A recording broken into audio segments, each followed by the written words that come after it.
ನಮಸ್ತೆ. ಶ್ರೀ ಗುರುಭ್ಯೋ ನಮಃ. ಹರಿ ಓಂ. ಶ್ರೀ ಮೂಕಾಂಬಿಕಾ ಮಹಾಸಂಸ್ಥಾನ ಯೂಟ್ಯೂಬ್ ಚಾನಲ್ನ ವೀಕ್ಷಣೆ ಮಾಡ್ತಾ ಇರ್ತಕ್ಕಂಥ ಸಮಸ್ತ ಸದ್ಭಕ್ತರಿಗೆ ಶ್ರೀ ಮೂಕಾಂಬಿಕಾ ದೇವಿ ಆಯುಸ್ಸು ಆರೋಗ್ಯವನ್ನು ಕೊಟ್ಟು ನಿಮ್ಮ ಎಲ್ಲ ಕೋರಿಕೆಗಳನ್ನು ಈಡೇರಿಸಲಿ ಅಂತ ಹೇಳಿ ನಾನು ದೇವಿಯನ್ನು ಪ್ರಾರ್ಥನೆ ಮಾಡ್ತೇನೆ. ಕಳೆದ ಬಾರಿ ನಿಮ್ಮ ಸಮಸ್ಯೆಗಳ ಪರಿಹಾರಕ್ಕೆ ಏನು ಮಾಡಬೇಕು ಅಂತ ಹೇಳಿ ಬೆಲ್ಲದ ದೀಪವನ್ನು ಹಚ್ಚಿದರೆ ನಿಮ್ಮ ಸಮಸ್ಯೆಗಳೆಲ್ಲವೂ ಕೂಡ ಪರಿಹಾರ ಆಗ್ತದೆ ಅಂತ ಹೇಳಿ ನಾನು ತಿಳಿಸಿದ್ದೆ. ಅದರ ಮುಂದುವರೆದ ಭಾಗವಾಗಿ ಯಾವ ಸಮಯದಲ್ಲಿ ಬೆಲ್ಲದ ದೀಪವನ್ನು ಹಚ್ಚಬೇಕು, ಮತ್ತು ಆ ಬೆಲ್ಲವನ್ನು ಏನು ಮಾಡಬೇಕು, ಮತ್ತು ನವರಾತ್ರಿಯ ಸಮಯದಲ್ಲಿ ಬೆಲ್ಲದ ದೀಪವನ್ನು ಹಚ್ಬೋದಾ ಅಥವಾ ಒಂದೇ ಶುಕ್ರವಾರ ಬೆಲ್ಲದ ದೀಪವನ್ನು ಹಚ್ಬೋದಾ ಅಂಥೇಳಿ ಸಾಕಷ್ಟು ಜನ ಕೇಳಲಾಗಿ ಅದರ ಬಗ್ಗೆ ಈಗ ನಾನು ಕೆಲವೊಂದಿಷ್ಟು ವಿಚಾರಗಳನ್ನು ನಿಮ್ಮೊಂದಿಗೆ ಹಂಚಿಕೊಳ್ಳಲಿಕ್ಕೆ ನಾನು ಇಷ್ಟಪಡುತ್ತೇನೆ. ನೋಡಿ, ಬೆಲ್ಲದ ದೀಪವನ್ನು ಹಚ್ಚುವಂತಹ ಸಂದರ್ಭ ಗೋಧೂಳಿ ಲಗ್ನ ಆಗಿರುತ್ತೆ. ಗೋಧೂಳಿ ಲಗ್ನದಲ್ಲೇ ಯಾಕೆ ಬೆಲ್ಲದ ದೀಪವನ್ನು ಹಚ್ಚಬೇಕು ಅನ್ನುವುದಾದರೆ, ಯಾಕೆ ಗೋಧೂಳಿ ಲಗ್ನದಲ್ಲೇ ಬೆಲ್ಲದ ದೀಪವನ್ನು ಹಚ್ಚಬೇಕು ಅಂತ ಪುರೋಹಿತರು ಹೇಳ್ತಾರೆ ಅಥವಾ ಗುರೂಜಿ ಹೇಳ್ತಾರೆ ಅಂತ ಹೇಳಿದ್ರೆ, ನೋಡಿ, ಗೋಧೂಳಿ ಈ ಒಂದು ಮಾತಿನಲ್ಲೇ ಇದೆ. ದೇವಿ ಮನೆಗೆ ಬರುವಂತಹ ಸಮಯ ಗೋಧೂಳಿ ಲಗ್ನ. ಯಾಕೆ ಆ ಸಮಯವನ್ನು ಗೋಧೂಳಿ ಲಗ್ನ ಅಂತ ಹೇಳ್ತಾರೆ ಅಂತ ಹೇಳಿದ್ರೆ, ಹಿಂದಿನ ಕಾಲದಲ್ಲಿ ಈ ಕಾಂಕ್ರೀಟ್ ರಸ್ತೆಗಳು ಆಗಲಿ ಅಥವಾ ಈ ಸಿಮೆಂಟ್ ರಸ್ತೆಗಳಾಗಲಿ ಯಾವುದೂ ಕೂಡ ಇರಲಿಲ್ಲ. ಇದ್ದದ್ದು ಮಣ್ಣಿನ ರಸ್ತೆಗಳು. ಹಾಗಾಗಿ ಹಸುಗಳನ್ನೆಲ್ಲ ಹಿಂದಿನ ಕಾಲದಲ್ಲಿ ಎಲ್ಲ ಹಟ್ಕೊಂಡು ದೊಡ್ಡಿಗೆ ಬರ್ತಾ ಇದ್ರು. ಆಗ ಹಸುಗಳನ್ನು ಹಟ್ಕೊಂಡು ಬರುವಂಥ ಸಮಯದಲ್ಲಿ ಧೂಳು ಹಸುಗಳ ಒಟ್ಟಿಗೆ ಮನೆಯ ಸಮೀಪಕ್ಕೆ ಬರ್ತಾ ಇತ್ತು.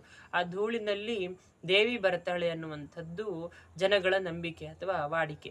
ಹಾಗಾಗಿ ಆ ಸಮಯದಲ್ಲಿ ಹಚ್ಚಿದರೆ ದೇವಿಯ ವಿಶೇಷ ಕೃಪಾ ಕಟಾಕ್ಷಕ್ಕೆ ನಾವು ಪಾತ್ರರಾಗಬಹುದು ಅಂಥೇಳಿ ಅದನ್ನು ಗೋಧೂಳಿ ಲಗ್ನದ ಸಮಯದಲ್ಲಿ ಹಚ್ಚಬೇಕಾಗುತ್ತೆ. ಮತ್ತು ನೀವು ಲಕ್ಷ್ಮಿಯನ್ನು ಕೂರಿಸ್ತೀರಿ ಅಥವಾ ಯಾವುದೇ ಒಂದು ಅನುಷ್ಠಾನಗಳನ್ನು ಮಾಡಿದ್ರೂ ಕೂಡ ಸಾಯಂಕಾಲದ ಸಮಯದಲ್ಲಿ ನೀವು ಅರಿಶಿನ ಕುಂಕುಮಕ್ಕೆ ಕರಿತೀರಿ.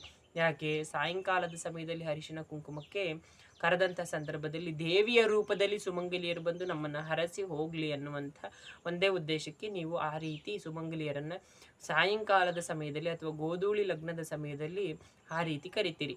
ಹಾಗಾಗಿ ಗೋಧೂಳಿ ಲಗ್ನದ ಸಮಯದಲ್ಲಿ ದೀಪವನ್ನು ಹಚ್ಚುವಂಥದ್ದು ಅದು ಬಹಳ ಒಳ್ಳೆಯ ಕೆಲಸ. ಯಾವ ಸಮಯದಲ್ಲಿ ಹಚ್ಚಬೇಕು? ಸಾಯಂಕಾಲ 5:30ಯಿಂದ 6:30 ಸಮಯದಲ್ಲಿ ಬೆಲ್ಲದ ದೀಪವನ್ನು ಹಚ್ಚಿದರೆ ಬಹಳ ಅನುಕೂಲ ಆಗ್ತದೆ. ಮತ್ತು ಇನ್ನೊಂದೇನಪ್ಪ, ನಮ್ಗೆ ಆ ಸಮಯದಲ್ಲಿ ಅನುಕೂಲ ಆಗಲಿಲ್ಲ ಅಂತ ಹೇಳಿದ್ರೆ ಏನು ಮಾಡಬೇಕು ಅಂತ ಹೇಳಿದ್ರೆ, ನೋಡಿ, ದೇವಿಗೆ ಕಾಲಾಯೇನ್ ನಮಃ ಅಂತ ಹೇಳ್ತೇವೆ ಅಥವಾ ಕಾಲಾತೀತಾಯೇನ್ ನಮಃ ಅಂತ ಹೇಳ್ತೇವೆ. ಯಾಕೆ ಹಾಗೆ ಹೇಳ್ತೇವೆ ಅಂತ ಹೇಳಿದ್ರೆ, ಕಾಲನೇ ದೇವಿ ಅಥವಾ ದೇವಿನೇ ಕಾಲ. ಹಾಗಾಗಿ ಕಾಲನೇ ಆಕೆ ಆಗಿರುವಾಗ ಆಕೆ ಯಾವುದೇ ಸಮಯದ ಪರಿಮಿತಿ ಅನ್ನುವಂಥದ್ದು ಇರಲ್ಲ. ಈಗ ನೀವೆಲ್ಲ ಏನು ಮಾಡ್ತೀರಿ, ರಾಹು ಕಾಲದ ಸಮಯದಲ್ಲಿ ಹೋಗಿ ನಿಂಬೆಹಣ್ಣಿನ ದೀಪಗಳನ್ನು ಹಚ್ಚಿ ಬರ್ತೀರಿ. ನೋಡಿ, ನಿಂಬೆಹಣ್ಣಿನ ದೀಪಗಳನ್ನು ಹಚ್ಚೋದ್ರಿಂದ ಸಾಕಷ್ಟು ಸಮಸ್ಯೆಗಳ ಪರಿಹಾರ ಆಗಬಹುದು. ಆದರೆ ನೀವು ಅಂದುಕೊಂಡದ್ದು ಶೀಘ್ರವಾಗಿ ಈಡೇರಲಿಕ್ಕೆ ಸ್ವಲ್ಪ ಆ ಕಡೆ ಈ ಕಡೆ ಆಗ್ತದೆ. ಹಾಗಾಗಿ ಬೆಲ್ಲದ ದೀಪವನ್ನು ಹಚ್ಚೋದ್ರಿಂದ ಮನೆಯಲ್ಲಿ ಶಾಂತಿ ನೆಮ್ಮದಿ ಅನ್ನುವಂಥದ್ದು ಬಹಳ ಚೆನ್ನಾಗಿ ನೆಲೆಸಿರುತ್ತೆ. ಮತ್ತು ನವರಾತ್ರಿಯ 9 ದಿನಗಳಲ್ಲೂ ಕೂಡ ಬೆಲ್ಲದ ದೀಪವನ್ನು ಹಚ್ಬೋದಾ ಅಂತ ಕೇಳಿದ್ದಾರೆ. ಧಾರಾಳವಾಗಿ ನೀವು 9 ದಿನವೂ ಕೂಡ ಹಚ್ಬೋದು. ಮತ್ತು ಇನ್ನೊಂದು ಏನಪ್ಪ ಅಂತ ಹೇಳಿದ್ರೆ, ನವರಾತ್ರಿ 9 ದಿನ ಅಲ್ಲ, ನವರಾತ್ರಿ 10 ದಿನ. ನೋಡಿ, ಮೊದಲನೇ ದಿನ ದೇವಿ ಬ್ರಹ್ಮಚಾರಿಣಿಯಾಗಿ, ಎರಡನೇ ದಿನ ಸಾಕಷ್ಟು ನಾನಾ ಥರದ ರೂಪಗಳನ್ನು ಧರಿಸಿ ದೇವಿ 9 ದಿನ ಪೂಜೆಯನ್ನು ಪಡೀತಾಳೆ. 10ನೇ ದಿನಕ್ಕೆ ವಿಜಯದ ಸಂಕೇತವಾಗಿ ನಾವು ವಿಜಯದಶಮಿಯನ್ನು ಆಚರಣೆ ಮಾಡ್ತೇವೆ. ಹಾಗಾಗಿ ವಿಶೇಷವಾಗಿ 10 ದಿನಗಳು ಕೂಡ ನೀವು ಬೆಲ್ಲದ ದೀಪವನ್ನು ಹಚ್ಬೋದು. ಮತ್ತು ಬೆಲ್ಲದ ದೀಪವನ್ನು ಹಚ್ಚಿದ ಮೇಲೆ ಆ ಬೆಲ್ಲವನ್ನು ಮತ್ತು ಅಕ್ಕಿಯನ್ನು ಏನು ಮಾಡಬೇಕು ಅಂತ ಕೇಳಿದಿರಿ.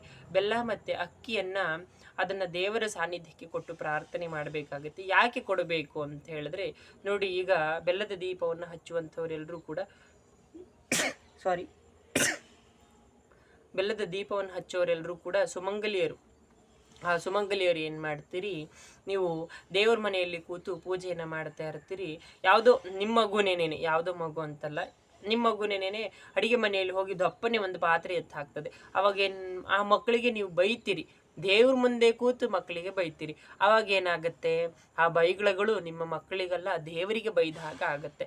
ಸೊ ಹಾಗಾಗಿ ಆ ರೀತಿ ಆಗಬಾರ್ದು. ಮತ್ತು ಏಕಾಗ್ರತೆ ಎನ್ನುವಂಥದ್ದು ಇರಲ್ಲ.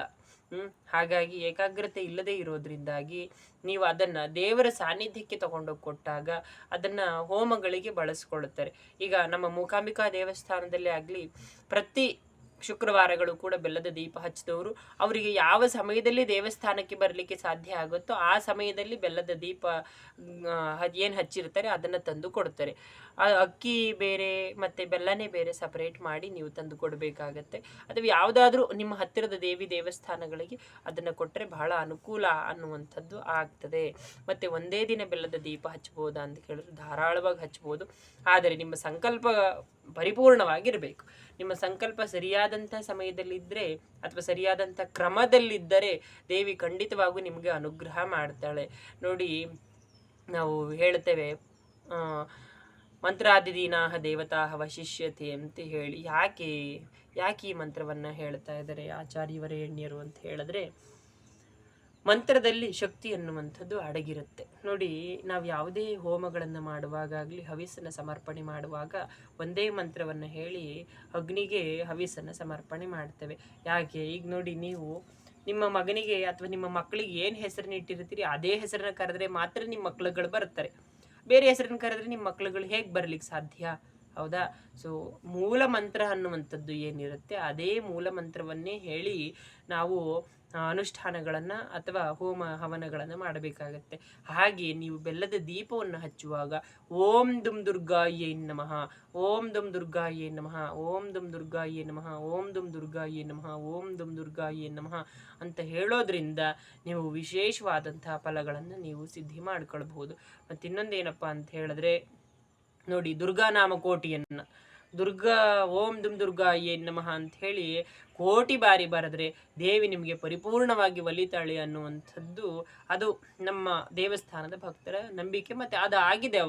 ಅವ್ರು ಏನು ಕೇಳಿದರೆ ಅದು ಪರಿಪೂರ್ಣವಾಗಿ ಆಗಿದೆ. ಅವು ಒಂದಷ್ಟು ಜನ ಏನು ಕೇಳ್ತಾರೆ, ನನಗೆ ಮನೆ ಆಗಬೇಕು ಅಂತ ಕೇಳ್ತಾರೆ. ಕೆಲವೊಂದಿಷ್ಟು ಜನ ನನ್ನ ಕೋರಿಕೆಗಳು ಈಡೇರಬೇಕು ಅಂತ ಕೇಳ್ತಾರೆ. ಅದೇ ರೀತಿ ಎಲ್ಲವೂ ಕೂಡ ಅವರ ಇಚ್ಛೆಗಳಿಗೆ ಅನುಗುಣವಾಗಿ ದೇವಿ ಅನುಗ್ರಹಿಸ್ತಾ ಬಂದಿದ್ದಾಳೆ.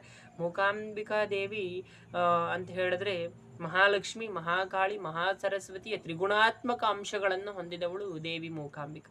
ಹಾಗಾಗಿ ದೇವಿಯನ್ನು ಪ್ರಾರ್ಥನೆ ಮಾಡಿ ಬೆಲ್ಲದ ದೀಪಗಳನ್ನು ಈ ರೀತಿ ಹಚ್ಚೋದ್ರಿಂದ ನಿಮಗೆಲ್ಲರಿಗೂ ಕೂಡ ದೇವಿ ಒಳಿತನ್ನು ಉಂಟು ಮಾಡ್ತಾಳೆ. ಮತ್ತೊಮ್ಮೆ ನಿಮ್ಮ ಪ್ರಶ್ನೆಗಳಿಗೆ ಮತ್ತೊಮ್ಮೆ ಸುಲಲಿತವಾಗಿ ನಿಮಗೆ ಉತ್ತರ ಕೊಡುವಂತಹ ಪ್ರಯತ್ನವನ್ನು ಮಾಡ್ತೇನೆ. ನವರಾತ್ರಿ 9 ದಿನಗಳಲ್ಲೂ ಕೂಡ ಬೆಲ್ಲದ ದೀಪವನ್ನು ಹಚ್ಬೋದು. ಒಂದು ದಿನ ಕೂಡ ಬೆಲ್ಲದ ದೀಪವನ್ನು ಹಚ್ಬೋದು. ಬೆಲ್ಲದ ದೀಪವನ್ನು ಸಾಯಂಕಾಲದ ಸಮಯದಲ್ಲಿ ಅಥವಾ ಗೋಧೂಳಿ ಲಗ್ನದ ಸಮಯದಲ್ಲಿ ಬೆಲ್ಲದ ದೀಪವನ್ನು ಹಚ್ಚಬೇಕು. ಹಚ್ಚಿದ ನಂತರದಲ್ಲಿ ಬೆಲ್ಲವನ್ನು ಮತ್ತು ಅಕ್ಕಿಯನ್ನು ಸಪರೇಟ್ ಮಾಡಿ ಅದನ್ನು ದೇವಿ ದೇವಸ್ಥಾನಗಳಿಗೆ ಎಲ್ಲಿ ಹೋಮ ಹವನಗಳು ನಡೀತಾ ಇರುತ್ತೆ ಆ ಒಂದು ದೇವಸ್ಥಾನಗಳಿಗೆ ನೀವು ಕೊಟ್ಟರೆ ಬಹಳ ಅನುಕೂಲ ಅನ್ನುವಂಥದ್ದು ಆಗ್ತದೆ. ಮತ್ತು ಏನಾದರೂ ನಿಮಗೆ ಈ ಬೆಲ್ಲದ ದೀಪದ ಬಗ್ಗೆ ಏನಾದರೂ ಅನುಮಾನಗಳಿದ್ದಲ್ಲಿ ನೀವು ಅದನ್ನು ಕಾಮೆಂಟ್ ಮಾಡಿದ್ರೆ ನಾನು ಅದಕ್ಕೆ ಉತ್ತರವನ್ನು ಕೊಡುವಂತಹ ಪ್ರಯತ್ನವನ್ನು ಮಾಡ್ತೇನೆ. ನಮ್ಮ ಮೂಕಾಂಬಿಕಾ ಮಹಾಸಂಸ್ಥಾನ ಯೂಟ್ಯೂಬ್ ಚಾನಲ್ನಲ್ಲಿ ಪ್ರತಿ ವಾರದಲ್ಲಿ 3 ದಿನ ಮಾತ್ರ ಈ ರೀತಿಯಾದಂಥ ಯಾವುದೇ ಒಂದು ಸಮಸ್ಯೆಗಳಿಗೆ ಪರಿಹಾರವನ್ನು ಕೊಡುವಂತಹ ಕೆಲಸಗಳನ್ನು ವಾರದಲ್ಲಿ 3 ದಿನ ಮಾತ್ರ ಮಾಡಲಿಕ್ಕಾಗ್ತದೆ. ಯಾಕಂದರೆ ಪ್ರತಿನಿತ್ಯವೂ ಕೂಡ ನಂಗೆ ಮಾಡಲಿಕ್ಕೆ ಆಗಲ್ಲ. ಯಾಕಂದರೆ ದೇವಸ್ಥಾನದ ಭಕ್ತರು ಇರ್ತಾರೆ ಮತ್ತು ಅವ್ರ ಸಮಸ್ಯೆಗಳನ್ನು ಕೂಡ ಆಲಿಸಲಿಕ್ಕಿರುತ್ತೆ. ಹಾಗಾಗಿ ಆ ಸಮಯಗಳಲ್ಲಿ ಸಾಧ್ಯ ಆಗಲ್ಲ. ಮಂಗಳವಾರ ಮತ್ತು ಶುಕ್ರವಾರ ಮತ್ತು ಭಾನುವಾರಗಳಲ್ಲಿ ನಮ್ಮ ಯೂಟ್ಯೂಬ್ ಚಾನಲ್ನಲ್ಲಿ ವಿಡಿಯೋಗಳನ್ನು ಅಪ್ಲೋಡ್ ಮಾಡ್ತಾರೆ. ಅದನ್ನೆಲ್ಲವನ್ನು ಕೂಡ ನೋಡಿ ಮೂಕಾಂಬಿಕಾ ಮಹಾಸಂಸ್ಥಾನ ಯೂಟ್ಯೂಬ್ ಚಾನಲನ್ನು ಸಪೋರ್ಟ್ ಮಾಡಿ ಅಂತ ಹೇಳಿ ಕೇಳಿಕೊಳ್ತೇನೆ. ನಿಮಗೆಲ್ಲರಿಗೂ ಕೂಡ ದೇವಿ ಮೂಕಾಂಬಿಕಾ ಸಮಸ್ತ ಸನ್ಮಂಗಳವನ್ನು ಉಂಟು ಮಾಡಲಿ ಅಂತ ಹೇಳಿ ದೇವಿಯನ್ನು ಪ್ರಾರ್ಥನೆ ಮಾಡ್ತಾ ನಿಮಗೆಲ್ಲರಿಗೂ ಕೂಡ ಧನ್ಯವಾದಗಳನ್ನು ಹೇಳಲಿಕ್ಕೆ ಇಷ್ಟಪಡ್ತೇನೆ. ಧನ್ಯವಾದಗಳು. ಶುಭ ದಿನ. ಶ್ರೀ ಮೂಕಾಂಬಿಕಾ ಮಹಾಸಂಸ್ಥಾನ ಅನ್ನುವಂತಹ ಯೂಟ್ಯೂಬ್ ಚಾನಲನ್ನು ಲೈಕ್ ಮಾಡಿ, ಶೇರ್ ಮಾಡಿ ಮತ್ತು ಸಬ್ಸ್ಕ್ರೈಬ್ ಮಾಡಿ ಮೂಕಾಂಬಿಕಾ ಮಹಾಸಂಸ್ಥಾನ ಯೂಟ್ಯೂಬ್ ಪೇಜನ್ನು ಸಪೋರ್ಟ್ ಮಾಡಿ ಅಂತ ಹೇಳಿ ನಿಮ್ಮನ್ನು ಕೇಳ್ಕೊಳ್ತೇನೆ. ಧನ್ಯವಾದಗಳು.